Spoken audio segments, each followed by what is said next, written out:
우리는 언제부턴가 이런 말들 많이 듣습니다. 한국 사회가 정치적인 위기, 경제적인 위기다. 또한 한국 교회가 위기다. 그렇죠. 분명 위기라 볼 수 있는 증상들이 있습니다. 그런데요, 사실 우리의 삶에서 진짜 위기라고 느껴지는 순간은 그렇게 막 거시적으로 거창하게 다가오지 않습니다. 여러분 언제 위기를 느끼십니까? 건강검진 결과 감당할 수 없는 통보를 듣고 망연자실한 채 진료실 문을 열고 나올 때, 정말 믿었던 사람에게서 뜻밖의 서늘한 말 듣고 관계가 무너져 내리는 그 순간, 혹은 매달 막아야 하는 청구서 앞에서 내 힘으로 도저히 이 상황을 통제할 수 없다라는 것을 깨닫는 그 매서운 밤, 위기입니다. 위기는 언제나 내 힘과 자원이 완전히 바닥났음을 뼈저리게 느끼는 순간 찾아옵니다. 사방이 꽉 막힌 벽처럼 느껴지고 아무도 나를 도와줄 수 없다는 철저한 고립감과 두려움, 우리가 일상에서 피부로 마주하는 진짜 위기입니다. 위기는 나는 좀 피해갔으면 좋겠는데 모든 사람에게 찾아와요. 그러나 위기를 반응하는 방식은 저마다 다릅니다. 위기에 처한 사람들 크게 두 가지 반응을 나타냅니다. 하나는 부정적인 반응이고요, 다른 하나는 적극적인 반응입니다. 부정적인 반응은 무엇입니까? 현실을 부인하고요, 도피합니다. 관계를 단절시키고요, 철저하게 고립돼요. 무기력함에 사로잡혀가지고 누군가에 대한 원망만 계속 하는 거예요. 그러면 그럴수록 그 사람의 삶은 점점 분열됩니다. 그러나 위기에 적극적으로 반응하는 사람들이 있어요. 이 사람들은 위기를 극복할 가능성이 많습니다. 이전보다 더 나은 삶을 창조하기도 합니다. 위기는 내 사정과 형편 가리지 않고 찾아오지만 위기를 어떻게 관리하는가, 그 과정에서 인생이요 더 성장하고 완숙하게 됩니다. 위기의 순간을 어떻게 대처하느냐, 거기에 따라 전혀 다른 결과가 오게 된다는 것이죠. 오늘 말씀에 보면 우리 주님도 이제 겟세마네 동산에서 위기를 맞이하게 됩니다. 이 위기 앞에서 우리 주님이 어떻게 반응하고 계신가, 우리 함께 묵상해 보고자 합니다. 겟세마네 동산에 가실 때 우리 예수님이 가장 먼저 하신 일이 무엇입니까? 오늘 본문에서요, 야고보, 요한, 베드로 이 제자들을 함께 데리고 가셨어요. 겟세마네 동산에서요, 예수님 혼자 올라가지 않으시는 거예요. 평소에는 혼자 기도하러 많이 가셨겠죠. 근데 위기가 앞에 왔을 때는 몇몇 제자들 함께 가시는 거예요. 물론 예수님은 하나님 앞에서 홀로 시간 보낸다는 게 얼마나 중요하고 필요한지를 잘 아셨습니다.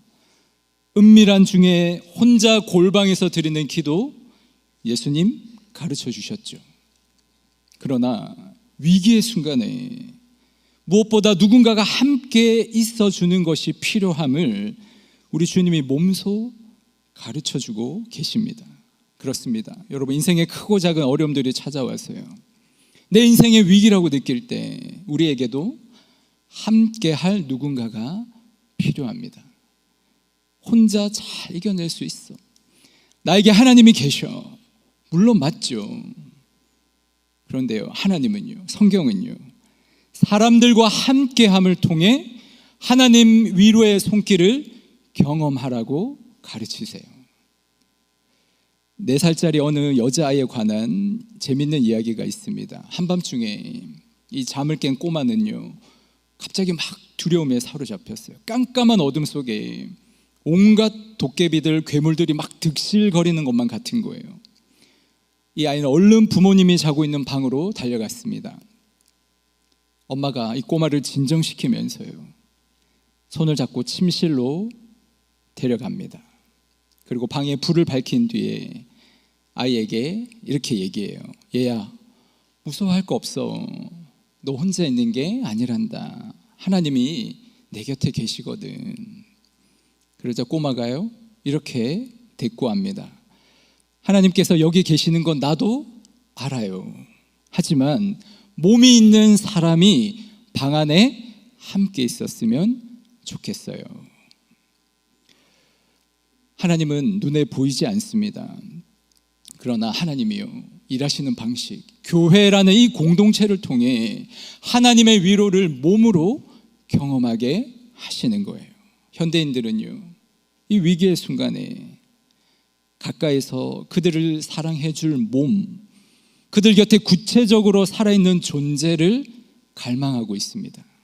특히나 여러분, 오늘 우리가 살아가는 시대를 뭐라고 불러요? 핵 개인 시대. 그렇죠? 분열되고 혼자 있는 시간들이 너무 많아서요, 핵 개인 시대라고 해요. 고립의 시대라고 하잖아요. 사람들이 외로운데도요, 그 외로움을 다 감추고 사람을 신뢰하지 못해서 몸과 몸이 만나고 마음과 마음이 만나는 것을 너무 어색해하고 두려워하는 시대. 그래서 많은 사람들이요, 누군가 내 세계 안으로 들어와서 나를 따뜻하게 보살펴주고 사랑해줄 심리치료사에게 많은 돈을 지불하기도 하죠. 하나님은요, 지금도 여전히 몸을 가지고 계십니다. 우리 주님 보고 만지고 듣고 맛볼 수 있습니다. 아니, 어떻게 주님이 몸이 있으시죠? 어떻게 보고 만질 수 있죠? 여러분, 하나님이 머무시는 몸된 교회를 통해 가능한 거예요. 여러분, 우리 그리스도인들은요, 서로가 서로에게 하나님의 몸이 되어주는 사람들입니다. 우리 안에 계신 그 성령의 능력에 힘입어서 내 주위에 아파하고 내 주위에 위기를 당한 사람들에게 하나님의 몸이 되라고 부르심 받은 사람들이 저와 여러분들입니다. 저는 돌아보게 돼요. 어려움 당하신 성도님들, 저도 많이 얘기했거든요. 하나님이 함께 하십니다. 기도할게요. 그렇게 말해주고 기도해 주었는데 정작 몸으로 함께 해주는 일에는 게으른 게 아닌가. 여러분 어떻습니까?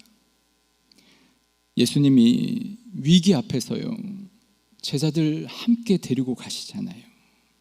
무엇인가를 하지 않아도 좋으니, 애쓰지 않아도 좋으니 그저 몸으로 함께 해달라는 부르심이에요. 아무 말 없이 그저 함께 있는 것만으로도 여러분 도움이 될 수 있습니다. 저와 여러분이 몸으로 함께함을 통해 위기를 당한 그 누군가가 나를 통해 하나님 몸을 만나는 은혜가 있기를 주님의 이름으로 축복합니다. 예수님 겟세마네 동산에서 베드로, 야고보, 요한 데리고 가시면서요, 뭘 하셨어요? 주님의 마음을 그대로 보여주세요. 우리 마가복음 14장 33절 34절 상반절 말씀 함께 읽겠습니다. 베드로와 야고보와 요한을 데리고 가실새 심히 놀라시며 슬퍼하사 말씀하시되 내 마음이 심히 고민하여 죽게 되었으니. 아멘. 여러분, 성경을 읽으면서 예수님이 제자들에게 자신의 뭔가 연약한 모습을 보여준 적이 있습니까? 겟세마네 동산 이전까지 예수님의 행적에서 살펴보면요, 예수님이 제자들 앞에서 눈물을 보이신 적이 딱 2번 있어요. 언제입니까? 나사로의 죽음 앞에서 눈물을 흘리셨죠. 예루살렘 입성하시면서 예루살렘의 멸망을 내다보시면서 눈물을 흘리셨습니다. 근데 엄밀히 말하면 이 2가지 경우에도요, 예수님의 연약함이라기보다는 긍휼함에서 비롯된 눈물이죠. 불쌍히 여기시면서. 사실 우리 주님은요, 제자들 앞에서 얼마나 카리스마 있고 멋진 분이셨어요. 언제나 결정적인 순간에 정말 깨우치는 한마디 말씀으로 제자들 마음을 녹이고 감동시키고 또 수많은 기적으로 제자들 놀라게 만드셨죠.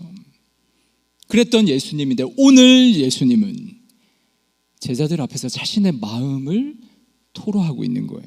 심히 놀라시며 슬퍼하셨다. 내 마음이 심히 고민하여 죽게 되었다. 무슨 말이에요? 나 죽을 것 같아. 나 너무 두렵고 불안해. 여러분, 예수님의 말씀에서 상상할 수 있겠습니까? 몸서리칠 정도의 두려움과 공포감, 어떤 위로도 받지 못하는 그 예수님의 피할 길 없는 불안, 여러분 느끼시겠습니까?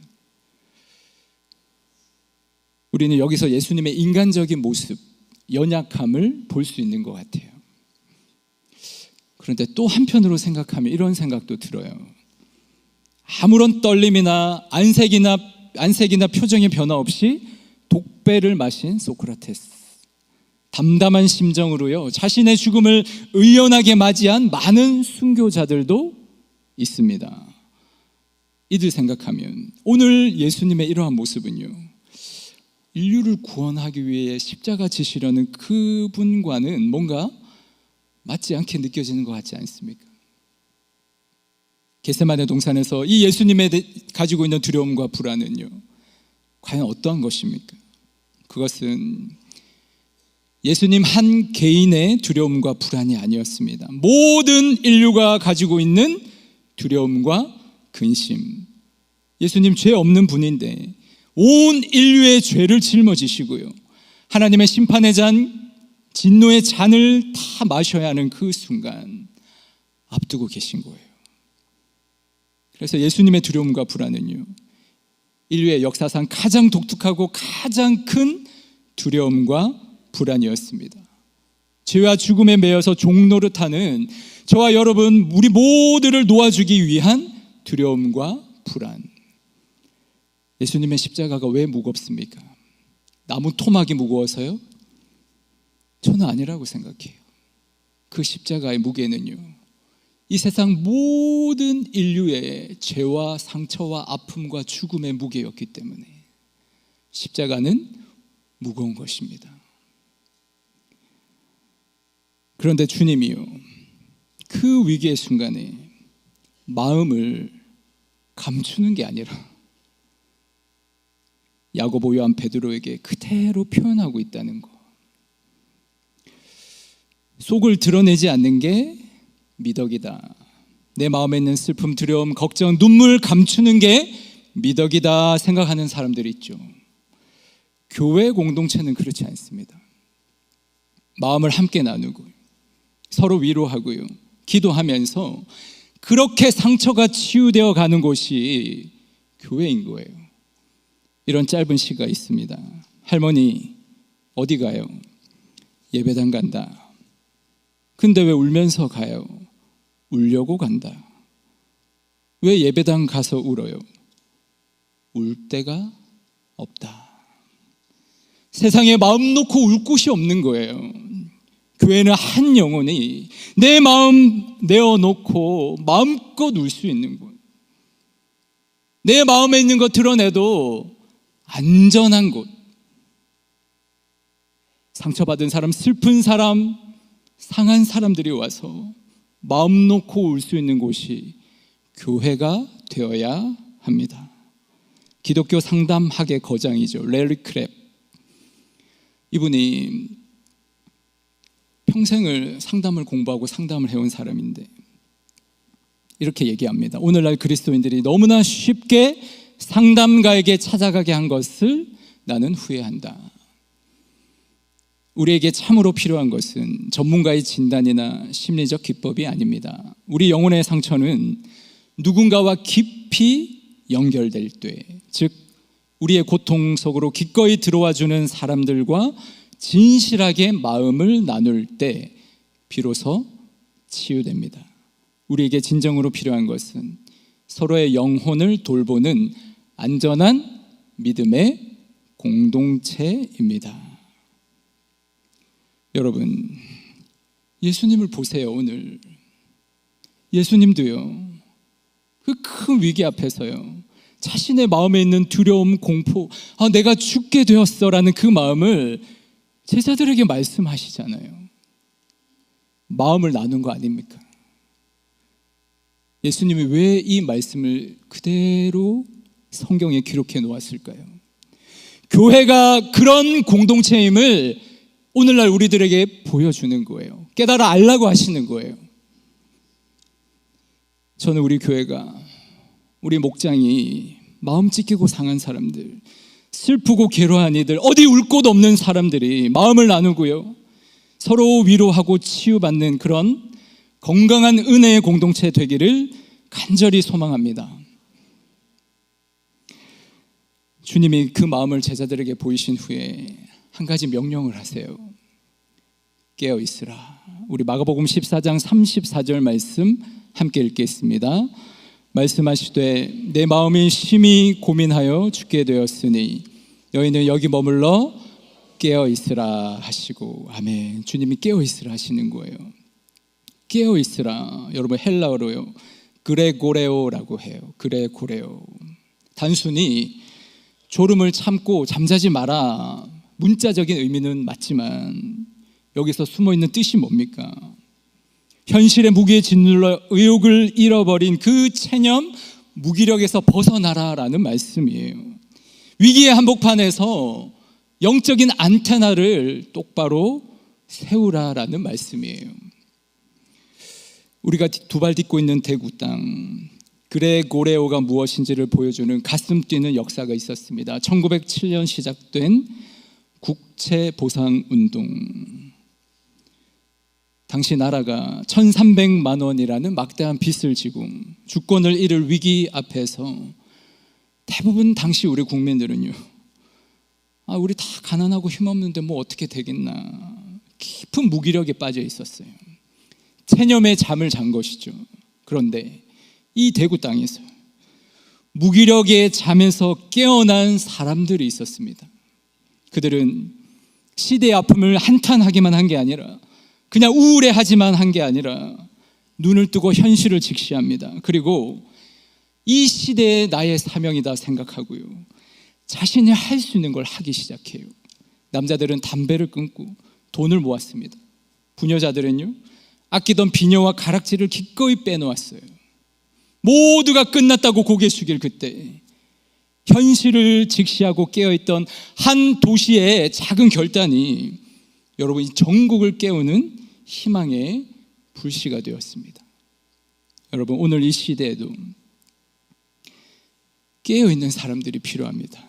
이 역사 앞에서, 이 시대 앞에서 예수 믿는 우리가 먼저 깨어 있어야 하는 거예요. 위기 앞에서 그저 숨고 피하기만 하는 것이 아니라, 누군가 하겠죠 목사님, 체념하고 무기력하게 있는 게 아니라 내 마음과 정신이 깨어 있어서, 내 영혼이 깨어 있어서 신앙의 야성을 가지고요 다시 일어나서 길을 찾고 길을 만드는 사람, 하나님이 시대에 주신 교회의 사명 깨달아서 그 사명 감당하는 사람, 오늘 이 시대에 필요합니다. 어쩌면 우리는 너무 편안하고 안일하게 신앙생활 하는 것에 익숙해져 버려 있는 것일지도 모르겠습니다. 주일에 그냥 한번 와서요 적당히 예배드리고 적당히 봉사하고 적당히 위로받고, 나 신앙생활 괜찮지, 이만하면 잘하고 있지 스스로 자위하면서요 그렇게 오랜 시간 보내고 있는지 모르겠습니다. 여러분, 그것도 감사하죠. 은혜죠. 그런데 어느 순간은요 하나님 앞에 나를 던질 때가 있지 않습니까? 믿음으로 일어서서요 결단하고 깨어 있어야 할 때가 있지 않습니까? 위기 앞에서 우리에게 정말 필요한 것은 온실 속의 화초 같은 그런 신앙이 아닙니다. 거친 광야 한가운데 있어도 비록 내 육신은 목마르지만 하나님을 향한 타는 목마름, 갈급함 가지고 주님 앞에 나아가는 사람, 벼랑 끝에 몰려 있어도요 하나님 신뢰하며 내 몸 던질 수 있는 사람, 여러분 죽지 않습니다. 그런 사람 하나님 결코 쓰러지게 놔두지 않습니다. 하나님 여전히 살아계시기 때문에, 하나님 여전히 능력의 하나님이시기 때문에 그 하나님 믿음으로 꽉 붙드는 사람, 그 사람 통해 하나님 역사를 써내려 가시는 거예요. 오늘 우리 시대에 이 신앙의 야성을 잃어버렸기 때문에 그저 위기가 닥치면요, 현실의 무게에 짓눌려서 피하고 숨고 마음이 쪼그라드는 거예요. 마음이 좁아지는 거예요. 마음이 좁으면요, 제대로 판단 못합니다. 멀리 내다보지 못합니다. 내 앞에 있는 거 그냥 해결하기 급급하죠. 그렇게 무기력하게 잠들어 버리는 거예요. 주님은 오늘 그 깊은 잠에 빠진 우리를 흔들어 깨우십니다. 깨어 있으라. 편안함이라는 그 잠에서 좀 깨어나서 잃어버린 신앙의 야성을 좀 회복하라. 주님의 부르심이에요. 저는 우리 대구제일교회가 그저 편안하게 예배드리는 것만으로 만족하지 않았으면 좋겠습니다. 그렇게 하면 교회가 힘이 없어요.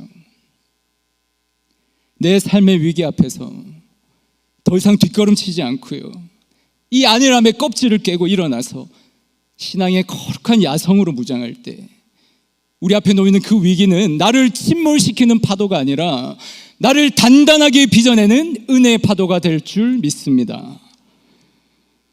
위기 앞에서 주님은요, 제자들을 기도의 자리로 부르세요.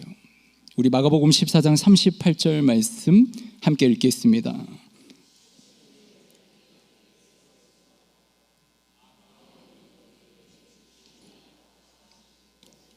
주님께서 겟세마네 동산에 오르신 궁극적인 목적은 바로 기도였어요. 주님 홀로 기도하는 것을 넘어서 제자들도 이 치열한 순간에 함께 깨어 기도하기를 원하셨습니다. 육신의 약함에 계속 무너져서 깊은 잠에 빠져드는 제자들에게 주님은 포기하지 않고 거듭 찾아와서 시험에 들지 않게 깨어 기도하라 말씀하시는 거예요. 주님이 왜 그토록 기도를 강조하셨을까요? 여러분, 위기의 순간을 돌파하고 이겨낼 수 있는 진짜 힘이 나에게 없지 않습니까? 하나님이 부어주셔야 되잖아요. 힘을 주시든 지혜를 주시든 재능을 주시든 재물을 주시든 하나님이 부어주셔야 되잖아요. 그러니까 기도의 자리로 부르시는 거죠. 위기의 순간은 그저 두려워하고 벌벌 떨고 당황하는 시간이 아니에요. 그렇다고 내 혈교야 내 힘 믿고 무작정 내 방식으로 행동하는 것도 아닙니다. 위기 앞에서 인간적인 발버둥을 멈추고요, 가장 먼저 기도의 무릎을 꿇는 거, 이게 진짜 신앙의 야성의 시작이에요. 깨어있는 사람은요, 기도합니다. 기도하는 사람은 깨어 있습니다.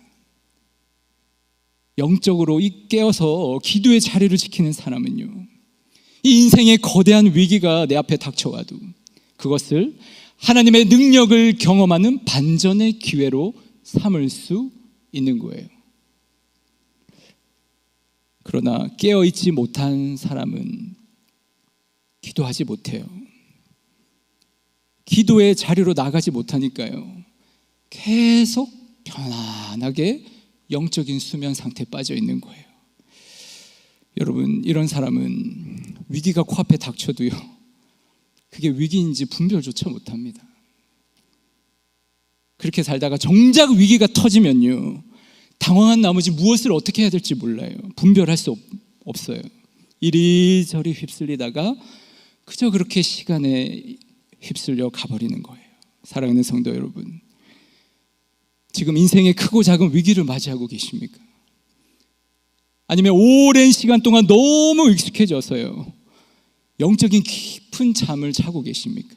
주님이 오늘 우리에게 도전하십니다. 깨어나라. 깨어서 기도하라. 여러분, 사순절 기간 보내면서 매일의 삶에 제가 왜 기도 훈련 하자고 이렇게 하고 있습니까? 여러분 깨우려고, 여러분 기도하게 하려고. 그게 제 역할이니까. 기도는 그저 마음의 위안을 얻기 위한 막연한 하소연이 아닙니다. 기도는요, 다가오는 어둠의 권세와 위기를 끊어내는 구체적인 영적 전투이고요. 우리 인생 위기 앞에서 가장 먼저 단단히 움켜쥐어야 할 가장 강력한 무기입니다. 이 무기가 있는데 여러분 어디서 무기를 찾고 있습니까? 어느 날 한 어머니가 목사님 찾아왔습니다. 아들이 사고치고 집을 나가서 연락이 끊어져 버린 거예요. 어머니가 말합니다. 목사님, 제가 지금 할 수 있는 게 아무것도 없어요. 목사님이 물어요. 정말 아무것도 할 수 없습니까? 어머니가 말합니다. 기도하는 것 말고는 할 수 있는 게 없습니다. 목사님이 이렇게 말했습니다. 아닙니다. 기도할 수 있다면 아직 가장 중요한 일을 할 수 있는 것입니다. 어머니가 이 말에 도전을 받고 포기하지 않고 매일 아들의 이름을 부르며 기도해요. 몇 달이 지났을까요? 집을 떠났던 아들이 돌아와요. 근데 아들이 이렇게 말하는 거예요. 어느 날 밤에 아무 이유 없이 마음이 너무 불편해졌어요. 마치 누군가가 나를 붙잡고 있는 것 같았어요. 이렇게 말하는 거예요. 여러분, 기도할 때요, 하나님이 일하시는 거예요. 우리가 아무것도 할 수 없다는 그 순간에도요, 기도는 하나님이 일하시는 통로가 되는 줄 믿습니다. 인생의 위기, 어둠의 시간이 여러분 앞에 놓여 있습니까? 그 위기의 시간에 내가 어떻게 반응하는가에 따라 우리의 인생은 달라질 수 있습니다. 새로운 기회가 될 수 있습니다. 위기는 교회 공동체가요, 몸으로 함께함을 경험하는 시간입니다. 위기는 마음과 마음을 나누면서 서로 위로하는 시간뿐만 아니라 위기 가운데 자포자기한 채로 잠자고 있는 게 아니라 내 영적인 감수성을 깨워서 하나님께 집중하며 하나님께 나를 던져보는 시간이에요. 여러분, 하나님 살아계심을 믿으세요? 하나님 전능하십니까? 하나님께 여러분 던져보십시오. 안 죽습니다. 내 마음과 정신을 깨워서 하나님 앞에 기도하며 나아갈 때 주님께서 우리에게 지혜와 능력 부어주셔서 위기를 기회로 만들어 주실 것을 믿습니다. 그 은혜의 역사가 위기를 맞은 우리 모든 성도들 앞에 함께 하시기를 주님의 이름으로 축복합니다.